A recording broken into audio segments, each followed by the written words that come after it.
Three, two, one, Mm. and here we go. All right, so here we are with another episode of Rodney Hash. Today I've got Abby from Ohio Green Team with us. She's actually going to go and do us a really big favor, especially for you guys that are not patients yet, but definitely qualify to be patients and are curious how to get your card. This is exactly what we're here for. So I'm going to pass it off to Abby. I'm going to let you introduce yourself. Kind of give us Yeah. a little bit of your background, what you do at OGT.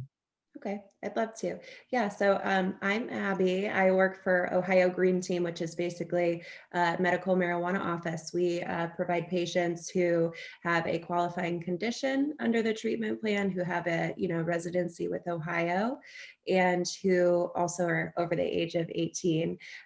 We provide them with a medical marijuana card, and those three requirements, sometimes we have some workarounds with them. For example, to be 18 and have your medical card without having a caregiver, that would be something that you could set up. Otherwise, if we have a patient, for example, who is, say 12 years old, who suffers from seizures, their parent or guardian can sign up to be a caregiver, which is essentially somebody who is able to help the patient get their medication, purchase it, order it, transport it for them. So we have a lot of workarounds for people who are, for example, unable to get out of their house right now for COVID precautions. Being it's a pandemic, a lot of people are not terribly interested in setting up an appointment with us until they realize that we're telemed, and we're operating completely online, completely over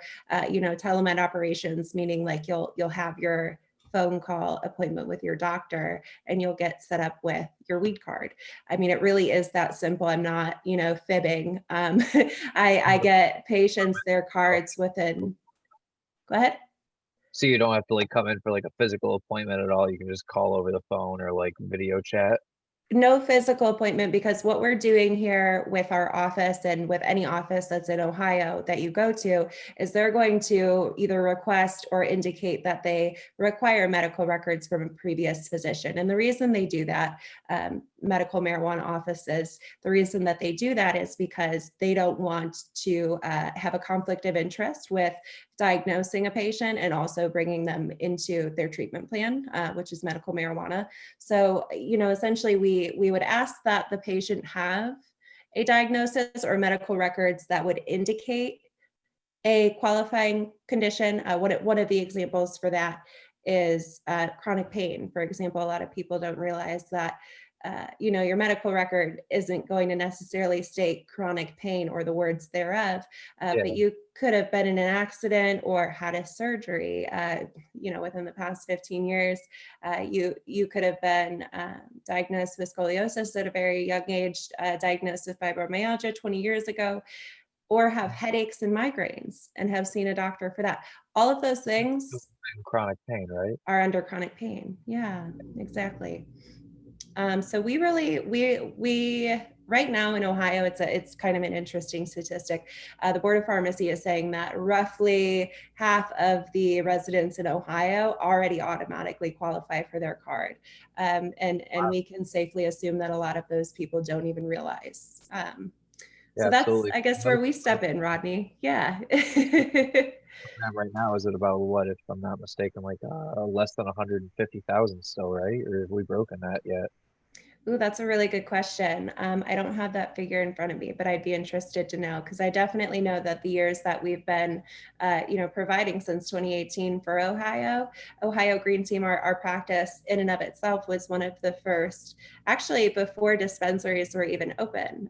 We were helping people get their cannabis cards to be prepped and ready for this treatment plan coming into Ohio. So we've seen such an uptick in appointments, and it's really exciting. It's also incredibly convenient and easy. Once people find out, they get their card the day of and they're just like, I had no idea, I'm going to tell everybody I know. And it's like, it's really helping people. And I think a lot of the questions that I get, because I'm really on the phone all day with patients, love the questions. They're pretty much all pertaining to medical records and qualifying conditions. And Absolutely. Which is yeah. well, actually I want to definitely go over that right now. I actually Mhm. have those I have all 21 of them right here in Oh, front of me. good. Okay. So Yeah. we'll just walk through the list with you, and then we can Okay. kind of like go into expand on each one of them as you want. Okay.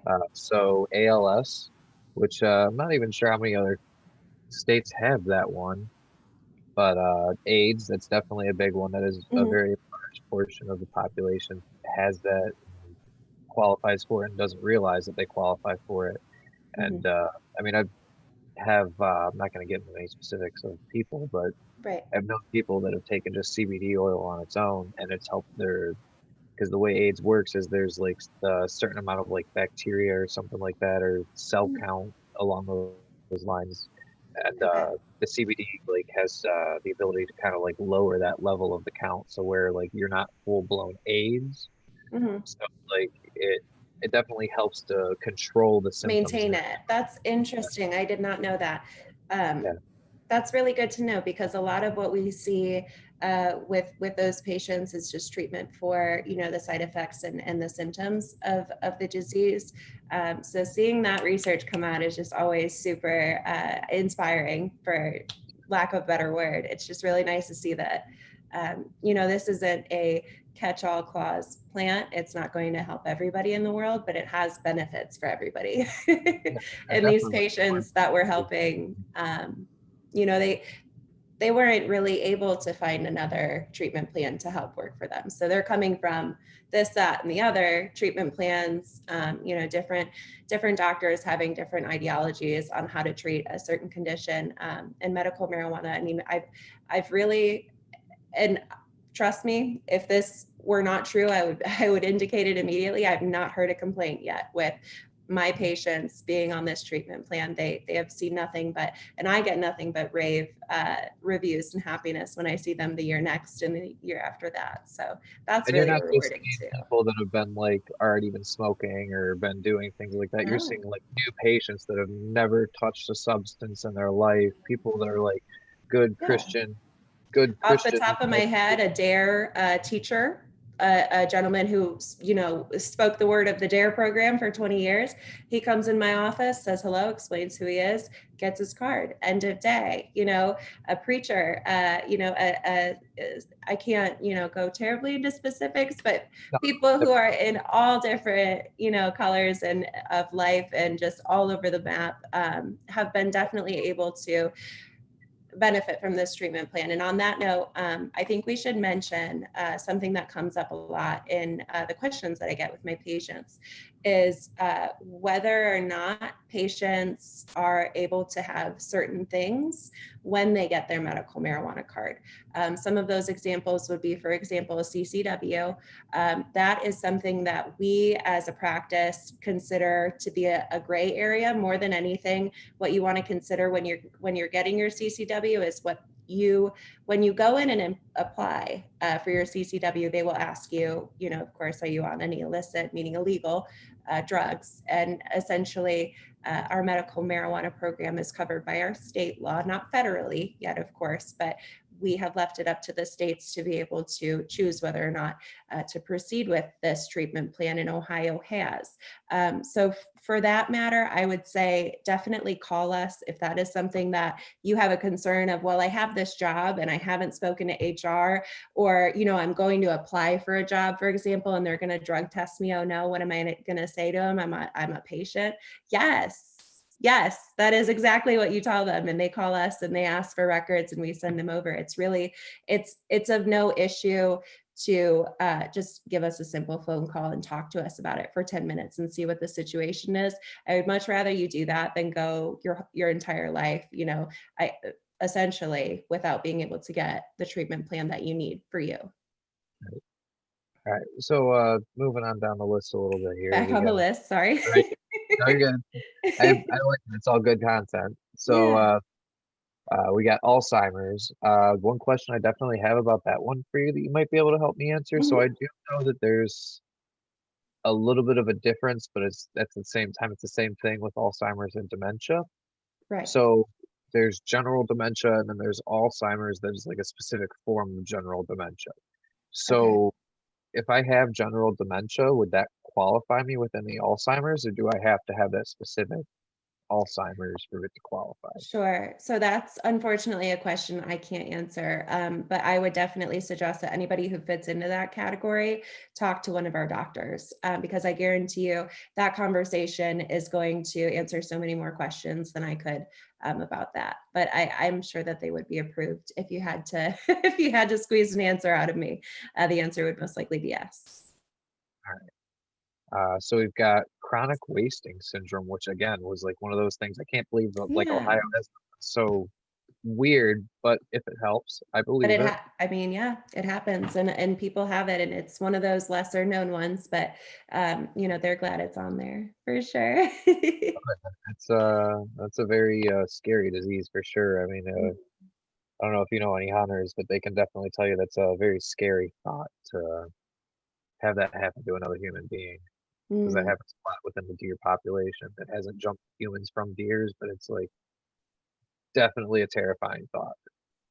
So going down, we got cancer. That's a big one. So now, does that cover all cancer? Do you know? Or mhm, okay, yep. sweet. Which is kind of great one because that in so many forms, like between Mhm. terpene, CBD, THC, they've all been shown in some way or another to help with different forms of cancer, and that's awesome to see that it's for all forms of cancer. I should mention, yeah, a lot of even very rare blood diseases. And, I've seen patients get approved, but we have to do a little more research because their condition is so rare. And maybe it's not, captured on the list. But uh, for example, I had a patient with a rare blood disease. They were approved under that clause because it was technically a cancer. It was just so Oh, rare that it had not necessarily been like indicated as a cancer. So, long story short, again, if you have a question about your condition, just call us. We'll figure it out. right. All right. So we've got chronic pain, and this is a big one. I feel like this is probably Mhm. like the most common one you guys probably get Sure. because I Yeah. feel like this has got a really broad spectrum of range. Because chronic pain, Mhm. like again, we went into this a little bit earlier because you said that it could vary from anything from pain from a surgery from years back, or it could be headaches that you get occasionally from just normal things that happen throughout the day, but as a like repeated type of thing, it still helps with it, so it still qualifies. Um, so It's like a what's blanket category for sure. It covers a lot of, honestly, chronic pain probably covers not only a lot of other conditions, but all of the conditions on this list, if you want to look at it that way. absolutely. I mean, like literally, like fibromyalgia, Crohn's, inflammatory bowel disease, MS, those all come with pain. Parkinson's, spinal Yeah. cord injuries. I mean, I can't see you having a spinal cord injury without having some type of chronic pain. Yeah. Ulcerative colitis, traumatic brain injury. I mean, if that doesn't hurt, I don't know what would. Right. And the Uh, the interesting thing with CTE and traumatic brain injuries is we don't know what effects those have on patients. Like we, in the medicinal field and also, just kind of in the scientific field, trying to adapt to these studies and this research that we're coming out with year to year, showing that CTE, what its effects on the brain are, and what can be done to your personality, and what can be done to you 10 years down the line, as opposed to as a direct effect of an attack or an accident or something absolutely. traumatic that had happened. And so, Um, go ahead. do you know the story with Roseanne? How she Roseanne was Barr. taken Yeah. yeah, she was a completely Right. different person, but she wasn't even like a funny type of person or a comedian type of person before she got hit by a car, and then she got hit by a Hmm. car, and it completely Yeah. rearranged her personality in such a way that she was almost psychotic, but I mean, well, Really funny. yeah, oh, really, really funny. But, I mean, you know what I mean? So it's like it can literally shift an entire Mhm. personality. I mean, that Yeah. happens. I mean, if you Yeah. watch the Joe Rogan show, he talks about multiple people that have had that type of thing. Yeah. But yeah, so and again, with CTE, that's actually another one that I really wanted to go into because Mhm. as you can see from my shirt here, I've got a Fat Ninja shirt Yeah. on. Shout out to Congo. Jiu-Jitsu man. That's what's Yeah, up. so actually Mhm. this guy actually goes and photographs multiple like fighters and across all kinds of Okay. like spectrums. Follow him on Instagram. Mhm. Again, shout out to Fat Ninja. But Ooh. like, so he and everyone else within the fighting community know that CTE is like, it's a big thing. Like, I mean, you're boxing, you're sparring, you're getting hit in the face, like you're gonna get concussed, things Yeah. happen, so that will leave you with CTE. And it doesn't take that much. I mean, even on a very minimal level. So that means that a majority of fighters qualify for this. Mhm. And cannabis on its own, I don't know if I'm sure you do know, but cannabis has been known, most of the cannabinoids themselves from THC and CBD, among others, are neuroprotective. So you can Mhm. use CBD oil on its own, never fail a drug test for a UFC fight, and still not have to worry about while you're sparring getting concussed and getting major brain damage. And almost Yes, all of them do. yeah, Yeah, so this is not a secret to them, and I think it's because they're surrounded by people who are constantly looking out to their benefit.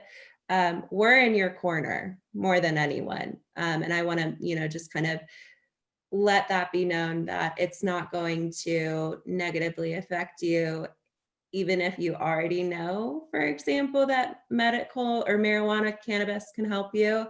A conversation with I or my team or truly any other medical marijuana office, choose one, just have a conversation with them and understand that we have an open door and we're not, we've seen a lot of people come through our office that are the complete opposite, who would never suspect that they would be talking to us because maybe they hounded their kids for it when they were, in high school or middle school, or maybe, there's so many stories that are shared with me. But for what it's worth, your questions are probably the same questions that, people that we've helped have had before in the past. And something like CTE, if you're a fighter, if you're worried about losing your sponsorship or not being able to compete again, or something of that nature, always just talk to us about it, because we are truly the most experienced that you can possibly be about what your rights are and what your obligations are as well for having a card, right? Because it's not a get out of jail free card. Nobody would ever say that about this treatment plan. It's sincerely here to help people, and it's set up that way for absolutely. success. Yeah. Um, all right, so I think we touched on already most of these because of the fact of through the chronic pain, Crohn's disease, again the CTE, epilepsy. Actually, this is another big one that we didn't really Mhm. touch on, but really affects a lot of people. And again, I don't think people realize how important this is. Like this, actually, my mom has this, Okay. and she's on all kinds of other medications for this, for like epilepsy, seizures, and things like that. She had a major stroke when she was 29.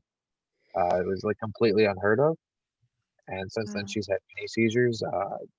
I can't even think of the number of like medications she's been on, but there's been times where she just uses a little one hitter, nothing big, Okay.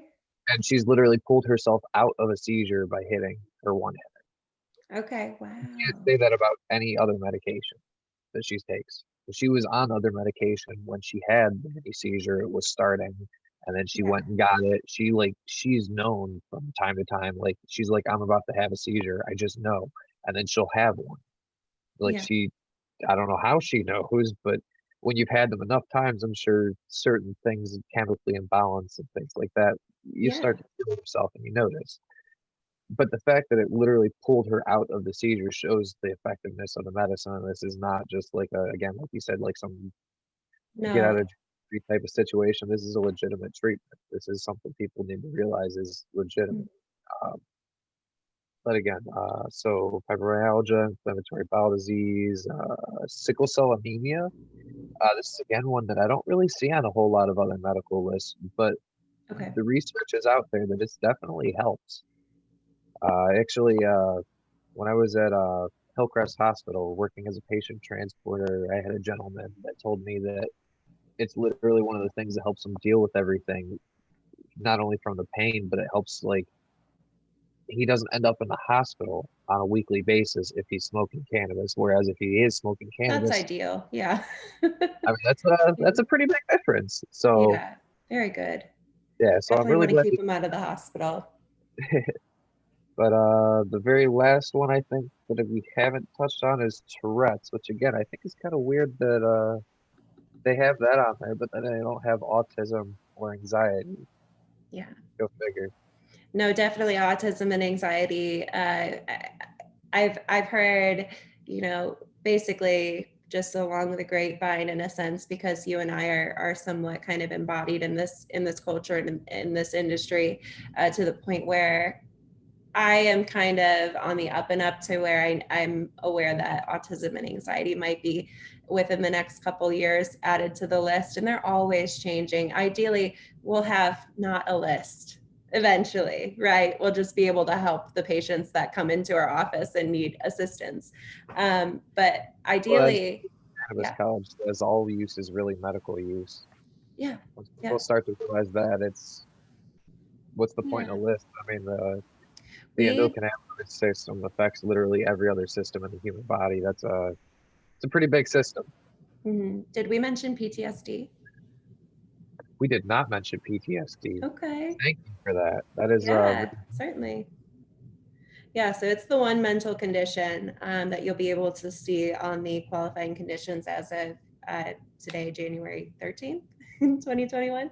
Yeah, I got it right. So basically, we see tons of, obviously the catch-all group here is going to be veterans who are coming in. And not only are they getting the veteran discount that is applied through the state fee, through dispensaries, and through our office, they are receiving ultimately the benefits of this medicine, which has the most drastic effects on benefit on PTSD than what we've seen in any other medication or at least treatment plan for PTSD. And that is one that if we can really say trumps pretty much, just as far as, doesn't trump everything on the list, but as far as how it helps and what it does for these patients, and how I'm seeing them come back like a completely different person, maybe it's a, just the most surprising effect, you know what I mean? Like, as opposed to, but yeah, it's super nice to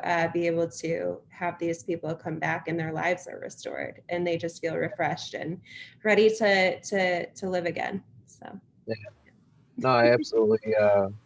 It's actually the original reason why I actually started vaporizing or smoking mm, cannabis in the first place was it's not what my qualifying condition for because trying to obtain PTSD and not being a veteran is a little bit harder than yeah. meets the eye. A little bit doctors don't Mhm. really want to qualify that because like I believe you said something about like there's no real treatment for it, so it's kind of like Hard or near impossible to treat. Basically, the same way that doctors don't know how antidepressants or mood stabilizers work in the brain, they just know they work. Kind of the same situation in that sense. And one more thing that I did want to mention about PTSD is that a lot of these doctors will hesitate to say that it's PTSD, but they'll qualify you for anxiety and depression. I would urge you to call us if you do have anxiety or depression, and let's talk about what symptoms you have in the anxiety and depression that would actually more aptly be displayed in PTSD. Because if what you're looking to receive is a PTSD diagnosis, then if your doctor is not going to do that, perhaps there may be other options for you. You obviously, I hope every patient knows that it is within their ability to have a second opinion, and not to just stick with what the doctor said. I hope that that we can at least have a conversation about it. yeah, especially because a lot of doctors are honestly scared to even say anything about medical marijuana as a whole. Because I Mhm. mean, I've heard Yeah. we've all heard numerous stories about you go to your doctor, you tell them like you ask them about like, well, what do you think about medical marijuana? And if they're a young doctor, they're open-minded to things, and they start asking around over at like let's say Cleveland Clinic or UH, which are very Mm. both corporately stringent about their policies regarding it. And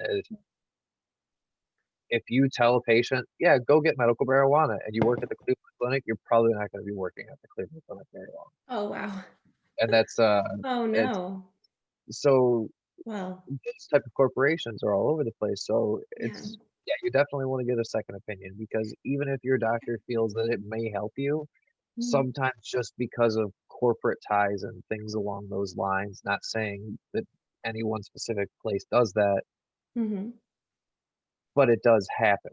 It's murky waters, and, I'm not going to sugarcoat it for my patients. I'll tell them exactly what needs to be done and exactly how it can be done. And if we want to have that conversation, that's great. If you want to wait and see if anxiety and autism are on the docket for next year, maybe still give me a call and we'll just go through the process together and make sure that you have everything you need for when that time comes. Right.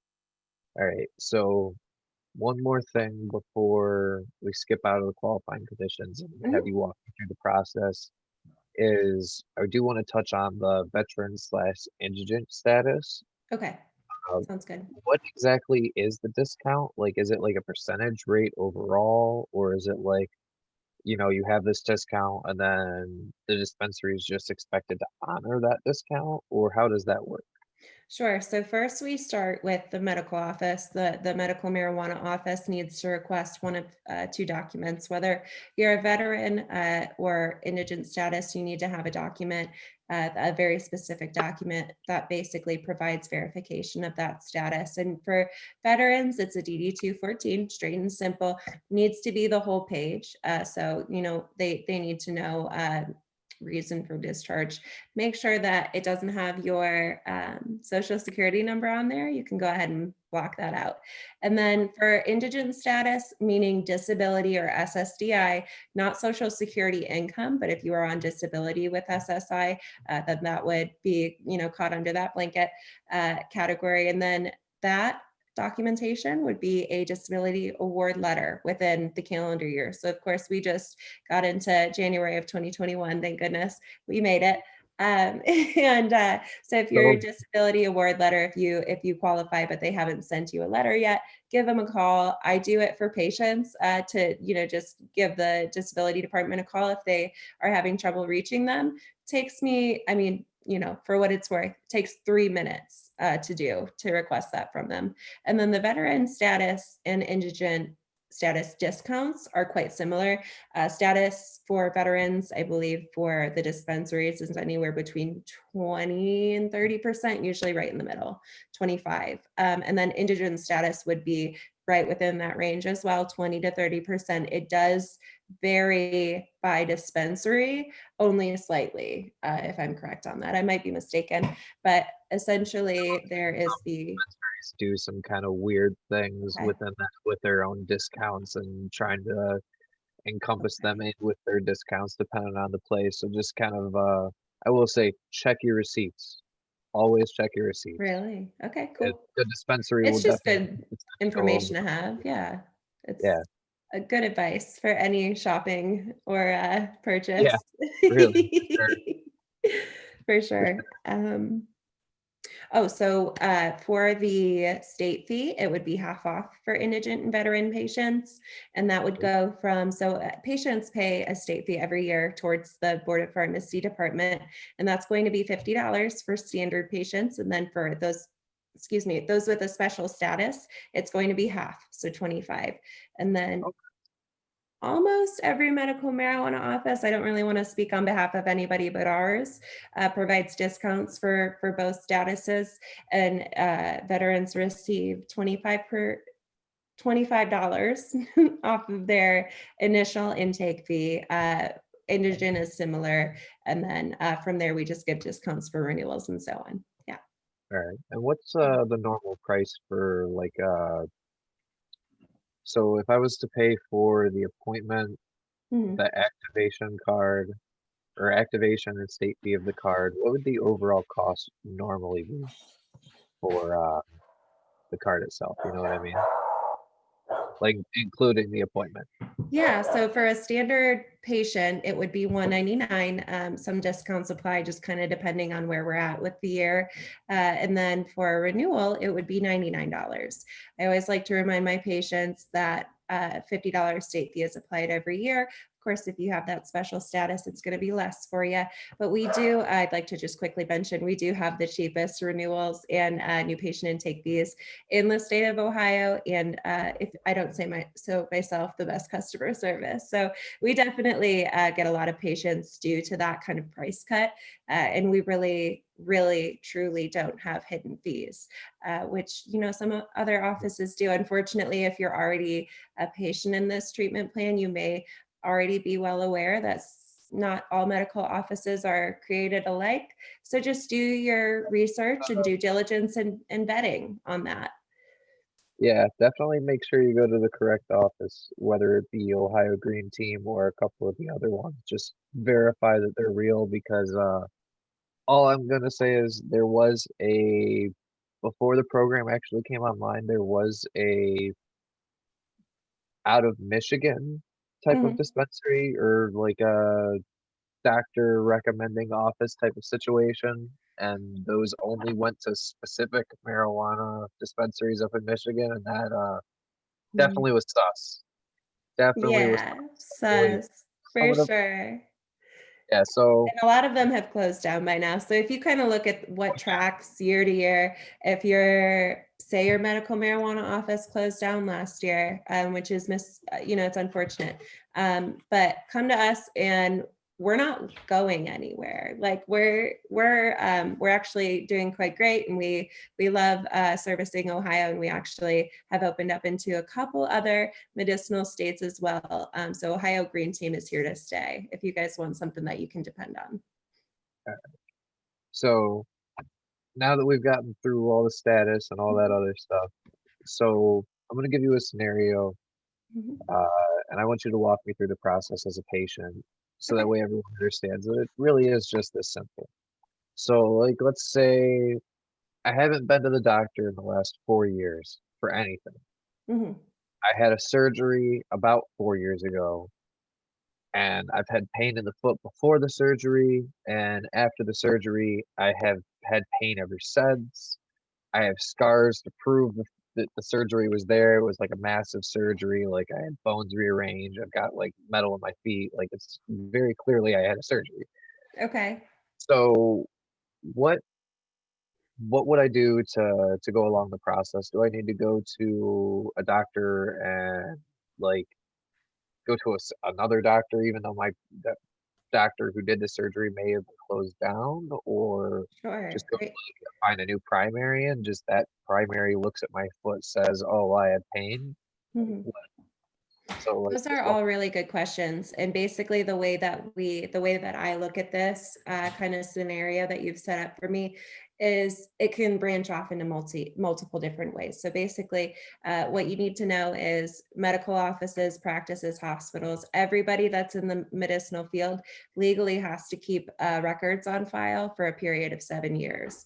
Most of the time it's 15. That medical offices will kind of just be like, okay, archive that. So generally speaking, with those patients, we're going to hit that nail on the head. We're going to figure out what hospital they went to, because most likely a surgery would have been with a bigger facility or institution. If that weren't an option and the doctor were out of, like retired, for example, or no longer working with that practice, the practice still has the medical records. They legally have to keep those records. So your records are somewhere. We'll find them. I am, medical record investigator over here. So I'll make sure to get on the phone with them if need be. Most of the time we have patients fax in, email, send pictures, send screenshots of their my chart, get on their patient portal. Even if you don't have like a phone number or contact information to your doctor, most likely at some point in time they sent you an email to get you to sign on to a patient portal, which is your key to your medical records. From there, you take a screenshot and shoot it over to me.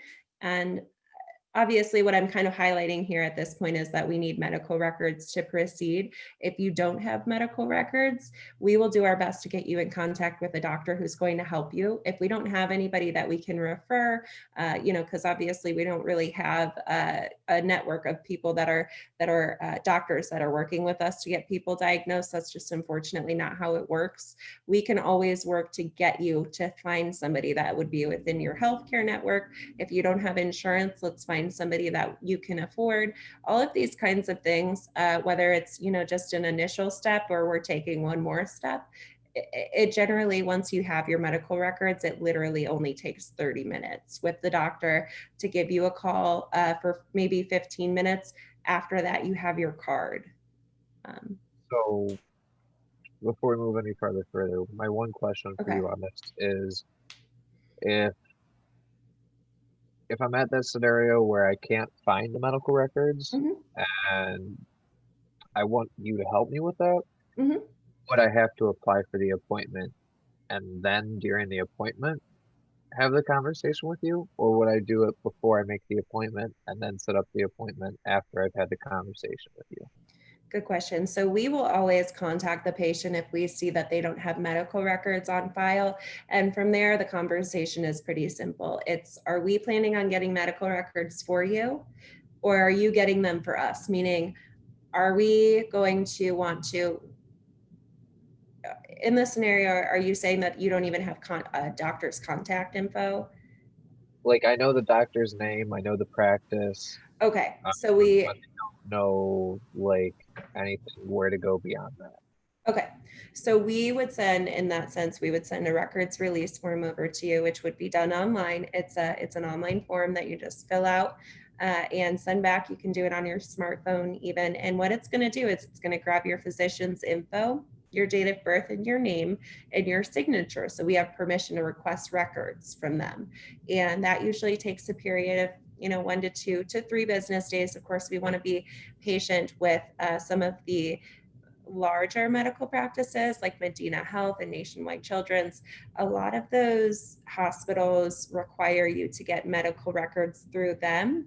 So what we would do instead of a records release in that case is find you the records department and get in touch with them and find out what is their process to get medical records. A lot of these like Ohio Health and Cleveland Clinic, they would much prefer that you go through their records process, but I would definitely, of course, again, sound like a broken record. I would want to have that conversation with the patient and just make sure that there's nothing we can do to expedite that process, meaning do they have a patient portal that they just never even looked at kind of thing. So Yeah. it's definitely like a case by case basis on that Mhm. part. Um, and that's all after I've made the appointment. But like once I've made the Yep. appointment, you realize immediately you're like, oh, well, you've got no medical records. Well, All we right. actually, it's funny you mentioned that because we actually, in the patient survey that we do, we have patients indicate whether or not they have medical records to provide. And that's our indicator as to whether or not we're going to reach out to them and give them assistance in basically finding those records or establishing those records with a patient, with a doctor for that patient. All right, sweet. Yeah. So then moving along, so now you've helped me get the medical records. Thank you. I appreciate the great customer service. So now you've got my medical records. I filed for my appointment online. So now where am I along the process now? Sure. So you're going to have a phone call appointment with the doctor. We're going to set up for a time frame for that to happen. Usually this takes just as long as you need to have your questions answered, and the doctor is going to explain the treatment plan for you. Um, Everything that happens in the consultation generally takes about 15 to 20 minutes. After that, we send you your instructions on how to activate or renew your card, whichever you're doing, an invoice with the amount for the consultation, whether it's a renewal or intake. You're going to want to follow the instructions to log on to the Board of Pharmacy to pay the state fee, and that's it. I mean, it couldn't be easier. Once you get on there, pay your state fee, your card uploads, it populates with your new expiration date. Yeah. I'm a legal patient. I can go to a dispensary and get Mhm. 45 days worth of product that day. Yes, and something we need to probably mention here, because a lot of people do get confused. You will be getting your card online, and the purpose for that, the Board of Pharmacy sends a digital copy to every patient. That gives them the option to either download it straight to their phone, which they can go into the dispensary, or using curbside service, of course, with the pandemic occurring, can use their phone to show the attendant or the employee that's assisting them. They will scan the QR code, and they will look at their ID, and they will bring up the patient profile. And it is that simple. If you do need a physical copy of your card, there are plenty of dispensaries that offer that service of printing and laminating that for you for Yeah, free. I actually got mine done at a botanist up in Wycliffe, actually. It was Nice. really nice. They offered it for me. I was sitting there trying to find it on my phone, and they're like, dude, do you just want a copy of it? And I'm like, Yeah. you do that? It's the Yeah. greatest service ever, because now I can just, instead of like pulling out my phone and scrolling through all that, I can just pull both that and my ID out the wallet and go, here you My go. wallet is the opposite, dude. Like, I have to pull out a stack of 100 cards to go through to see, like, swear. So you But might be better off with the smartphone then. yeah. Yeah, it depends. Depends on the person, I guess. All right. I'm trying to think, what other questions do I have for you? I think we really kind of touched on everything now. Everything Yeah. start to finish on how to get your car. Is there anything else you wanted to add other There than the are a fact of, couple There are a couple notes I made. I'm so sorry. Like I feel like I keep interrupting you, but I want to get this information in. It's important. this is So good. yeah, your medical marijuana card lasts for a year. With any office, generally you will receive 1 year's worth of recommending prescriptions. So we'll break that down a little bit. You get 4 90-day prescriptions, auto refill. So every time that you have your renewal appointment, you'll be provided with our office. Some offices are different and only provide you 3 to 6 months. We will provide you with a year, 360 days worth of medication. You will only need to see us once a year to renew that card. And generally speaking, the expiration date that is displayed on your card is always the last day of the month. Renewing patients, generally speaking, their first year that they are renewing, don't realize that their recommendation might expire before the date on their card. So do just keep an eye on that. If you have any questions, go ahead and give me a call. We'll look you up. Or of course, your dispensary can look up that for you as well on your next occasion that you intend to drop in. And just to clarify what you're saying a little bit, so you're Mhm. saying like, so let's say I got my recommendation today, which is, what did you say was the 20, or no, it's the 13th, right? Something like that. Yeah. So let's say my recommendation is the 13th of January, but my Mhm. card expires the 31st of January. If I walk into the dispensary on the 15th of January, 2 days after my recommendation expires, however, my card isn't expired, I'll Mhm. no longer be able to buy product, correct? That's just there so that Yeah. way anything that I have can be used within that period of time, correct? Correct. So the way that we try to make this easier on our patients who are renewing, as long as your contact information is the same as last year, we'll provide you with 2 automatic updates that your recommendation is expiring. But you're absolutely correct, Rodney. The way that the card works, the Board of Pharmacy always uses the last day of the month to give patients what I consider a little wiggle room in between paying their consultation fee, having their consultation, and paying their state fee, which can be done by the end of the month. Essentially, that's what that card is displaying. You have until then, whereas your recommendation generally corresponds with the appointment that you had last year minus 5 days, right? Because we don't give 365 days worth of prescription days, we give 360. This is stuff that you don't need to worry about as a patient. We'll take care of it. We've got you good to go. Generally speaking, we don't renew patients who have an active recommendation on file until the current one expires. That way they're not missing out on any days. Right. Um, and to be able to buy your days, that is broken up, like you said, to the 45-day increments at a time that you're allowed to hold. Mhm. So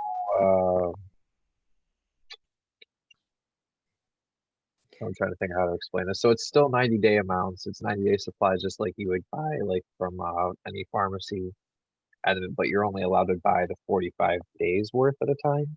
And Right. So there's like 2 windows in between each 90-day prescription period where you can buy all 45 days worth, right? So in the purpose of that is to basically assist patients in stocking up on their medication as much as possible during a pandemic. Of course, we don't want to be sending patients out who are deathly ill or even ill to begin with. You know, a suppressed immune system is really all you need with the levels that we're at in Columbus and Cleveland and Cincinnati. Just be aware at the same time that you do not need to go to the dispensary to get your medication. If you are in that category of people who are, potentially at risk or more at risk than others, please consider just filling out a little caregiver application, and we'll get your caregiver up to 2 caregivers set up for each patient, no problem. And basically the way that that works is we'll get their basic information, we'll give them their own caregiver card. They do need to, of course, be above 18 as well. But they would basically be able to transport, order, purchase, pick up whatever they need to do for the medication for the patient to be able to receive it and use it. A caregiver can do for them. right, so they're kind of almost like a doer in a sense for the or for the patient. Yes. Yep. Yeah. Um, I feel like we went through pretty much everything. I'm like kind of checking my notes here real quick. I do have one more, and Sure. my boss actually gave me this one because this is a really good one, and Okay. may be able to help me with it. Okay. So it's I'll try. because Ohio is a state where we only allow vaporization, Hmm. and there are already laws on the books about paraphernalia. Hmm. Would my medical card be able to qualify me to be able to not have to deal with paraphernalia charge? Like if I got pulled over and I've got like my packs on me or something, would that qualify into the paraphernalia? Or would also, what about I a see what you're bowl? Like, saying. you know what Okay. I mean? So that's a really good question. And basically, with the packs, I know exactly why you're using that example because the packs, just for anybody who isn't aware, is a combustible vape. So it uses flour instead of oil, and it kind of combusts in a tiny little oven, if I'm using that term right. It's not combustion, it's Okay. vaporization. The Okay. bowl So would be, it's and the bowl would be the fire coming to it, which would be technically like illegal within the program. So this is really like kind of a exactly. two-part question. Like, Okay. so would my packs be considered paraphernalia because it is vaporization? And then also, Mhm. if I get pulled over and I have a bowl, would that be considered paraphernalia? Okay, let's And start with that, and then I'll circle back onto the packs because this is a really important thing that patients need to know. The state of Ohio, the medical program that we have, prohibits patients from, uh, or at least inevitably recommends them against smoking. And the action of smoking, as defined here, what we're going to use it as is rolling up a medical marijuana cigarette and smoking it just without having any other contraption. And then, of course, bowls, bongs, steamrollers, anything like that, that you're using just the flour and butane or a lighter is not going to be, with the flour, is not going to be considered legal under the terminology of what our medical program consists of. Okay. Now, does that mean that patients don't take their medication home and use it at will?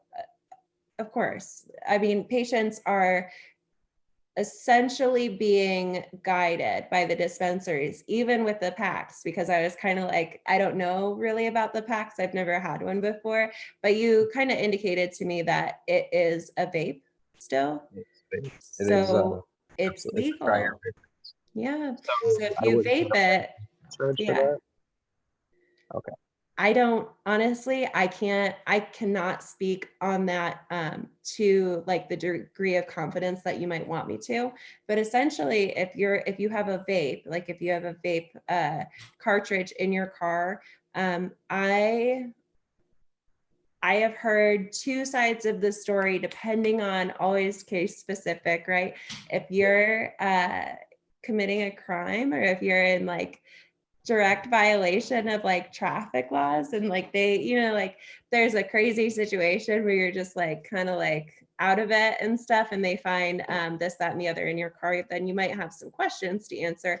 But if you're a medical patient being stopped for rolling a stop sign, they're going to understand. A lot of these police officers and departments actually come to us to ask us what they should be doing, how they should be enforcing these stops. And, the answer we give them, and the only answer we can give them by law, is that they're patients and they're in our medical program and here's their medical records. And like, Right.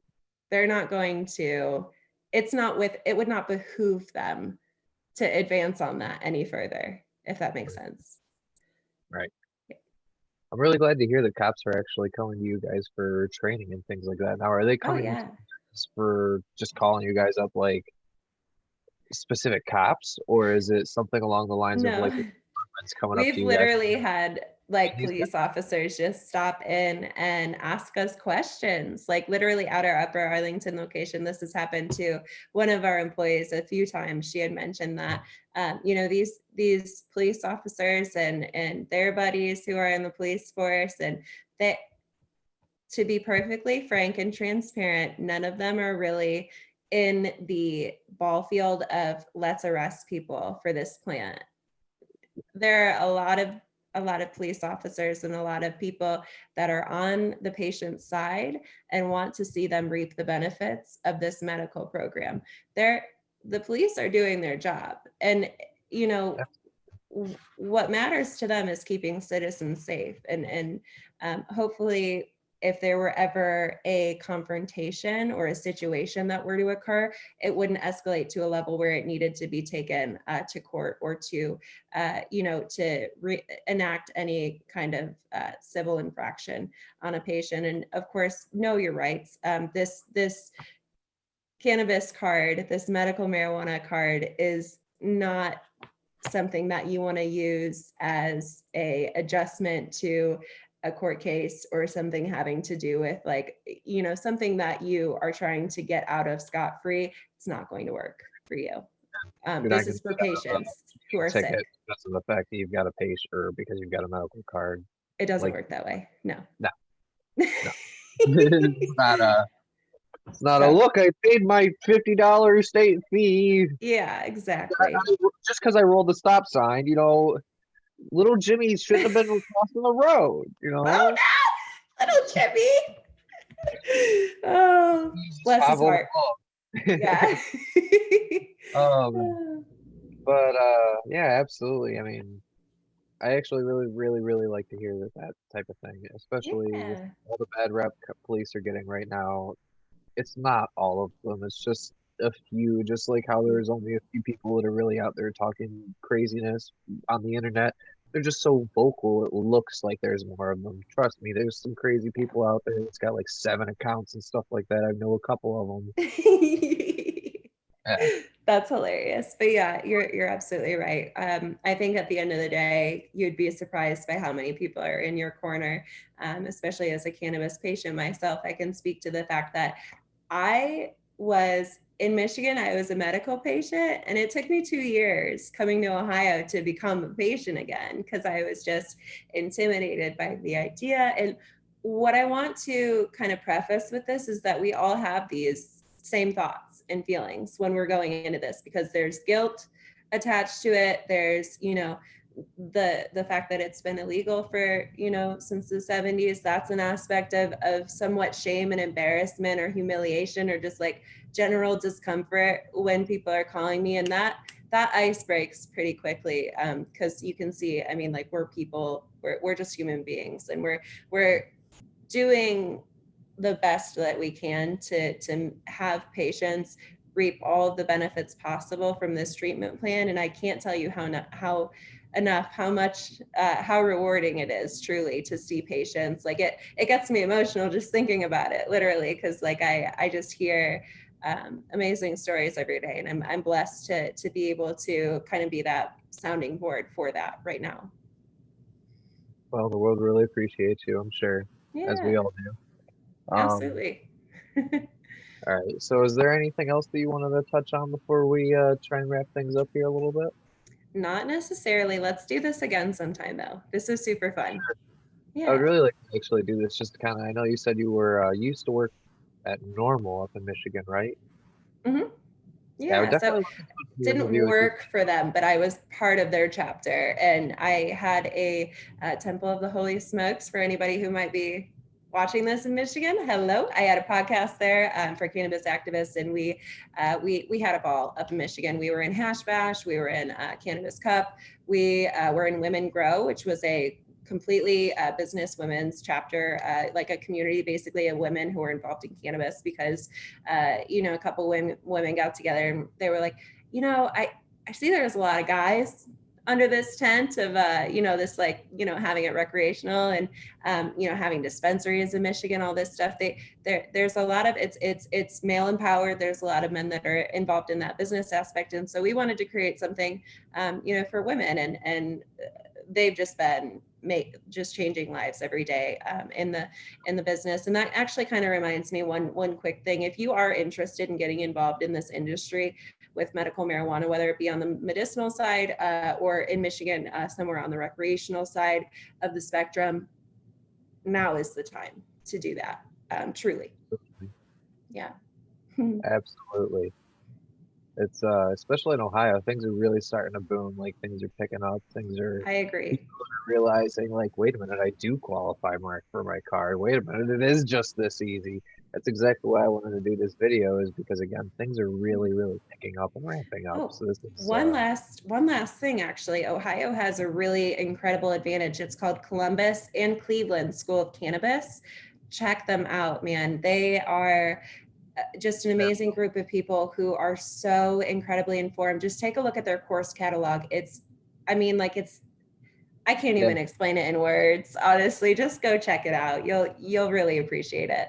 You won't regret no, it. if you're within Ohio and you like cannabis, even if you're just going just because you want to learn the history and about the plant and like how things are made, like definitely go check them out. A lot of coworkers that I work with, a lot of people that I know within the industry, bud tenders, everyone else goes there. I Hmm. go there for their free seminars from time to time. Do They're you every really? for the last like two or Okay. three 420s, not this last one because of the Mm. pandemic and everything, but the last 2 years prior to that, I went to there for their 420 seminars. They've always had like great panels and things like that. Shout out to you over there, Donnell. I hope you're enjoying this smiling over there at Weed College. Nice. Yeah, I hope we have a 420 event there this year. I would love to see you there. I mean, truly, I really hope it happens. It might not, but we'll see. You never know. The vaccine's rolling out pretty quick as long as they Amen, keep on brother. old loving it. I'm not seeing any negativeness from it. Like, we get a Mm. little couple satirical articles here and there, but if you look down at the bottom of the article, it says, "Oh, this is not real." Like, just Yeah, read, make sure guys. you're not reading The Onion. We don't we're past that.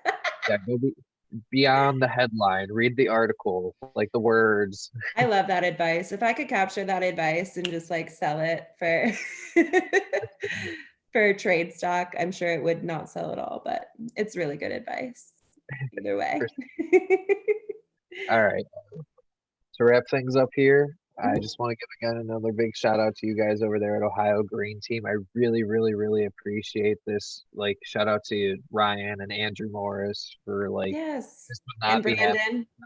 Yeah, this would not be Yeah. happening for anything if not for you guys. Like, I truly, truly appreciate you guys. This is like the first time trying to expand my content out other than like one video beyond just Mm. reviews. So I really, really appreciate it. Yay. Uh, Well, I'm just so so with happy to be a part of it. So thank you for having me, truly. Well, I definitely appreciate you. You've been definitely a great person to interview for this.